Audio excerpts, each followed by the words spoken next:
Discovery about who's handling your toll money. Investigative reporter Dave Savini figures out how convicted crooks are getting their hands on your money. Dave? Allison, millions of dollars have turned up missing at the tollway during the past decade. Some of it allegedly miscounted and some of it simply ripped off. So with that kind of history of theft, how is it that criminals continue to gain access to your toll money?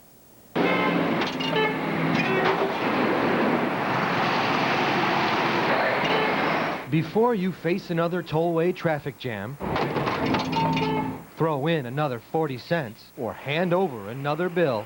Right? Still working at the tollway? Yes, sir. We'd like you to meet some of the people hired to handle your toll money. Can you tell me who this person is?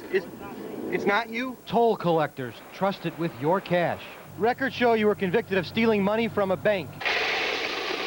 Trust it to count millions of dollars a week. And others trust it to move it and load it onto trucks. But is there something in their backgrounds you should know? Hey, Kevin? We conducted background checks on every person listed on the state's most recent Illinois Toll Highway Authority computer payroll list. Roughly 2,000 employees. We found convicted thieves, burglars, drug dealers, and forgers. Even an alleged mobster.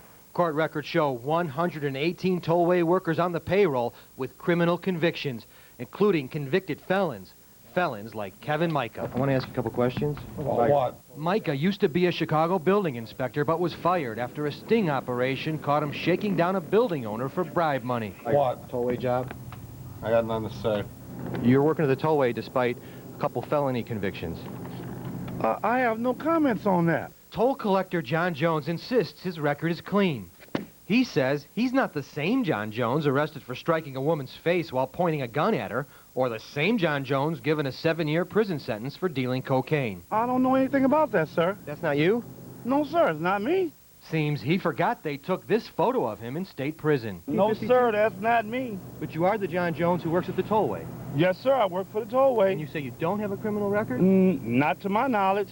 It also seems he can't remember this booking photo taken just 1.5 years ago for felony retail theft. Henry Ellie?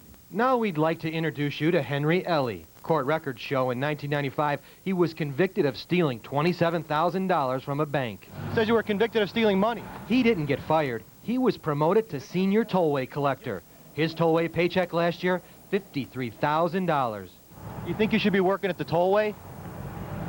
Taking people's money? Get out of my lane, sir. And here's another person you should know, Nick Nitti. He's not a felon, but organized crime police know him. His illegal gambling arrests date back to the 1970s. We found he has 2 Social Security and driver's license numbers. Police sources say he's an associate of the Chicago mob's Grand Avenue street crew. Nitti says he's not a mobster, just a guy who likes to gamble. He has an office here at the Irving Park Toll Plaza, where he's the assistant supervisor. None of these workers are charged with stealing toll money, but there has been a history of theft at the tollway, which makes many question why there aren't tighter controls on who's hired. These 3 former tollway workers stole a combined $109,000.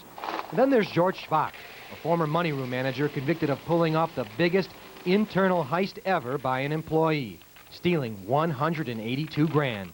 Did you steal money from the tollway? No. He says he would have had to walk out of what's supposed to be a highly secure building guarded by cameras and state police with almost all of the money you are seeing. 4 tons of coins. Almost could say I'm a magician if I could do that. Schwach says for his family's sake he pled guilty and accepted a deal with no state prison time to avoid an expensive, highly publicized trial. And he says if it's that easy to steal so much money, why then would the agency in charge of your tollway cash allow ex-cons and felons to work there? They've got some big holes there that they've got to plug. And until they do that, they're going to continue to miss money. Schwach, unemployed, now spends his time with his sons. He says if the tollway's still hiring felons, he's still looking for work. I don't know, maybe I'll try putting an application in. We'll see what happens. I don't know. It probably could slip right through, and I could be working, collecting tolls again. Schwach says money may have disappeared because of mismanagement and improperly working counting machines. In a written response, newly appointed Tollway Director Jack Hartman says they are taking immediate action to address the questions raised by our investigation. He ordered the Illinois State Police to begin the process of conducting criminal background checks on all current employees. Suspensions and termination processes have already started on some of the felons we exposed working there. Of the 118 ex-cons, we found at least 18 felons, convicted felons there. Reaction from state officials on our morning shows. We have a special report in the Daily Herald tomorrow on this subject. Is it illegal for a convicted felon to work for the toll authority? The way the rule works at the tollway, felons can work there, and other people with other types of theft convictions, they can work there as long as they put it on their job application. They're checking to see if they lied about that, and they're trying to maybe pass a new law to just say felons shouldn't be dealing with your money. All right. Thank you.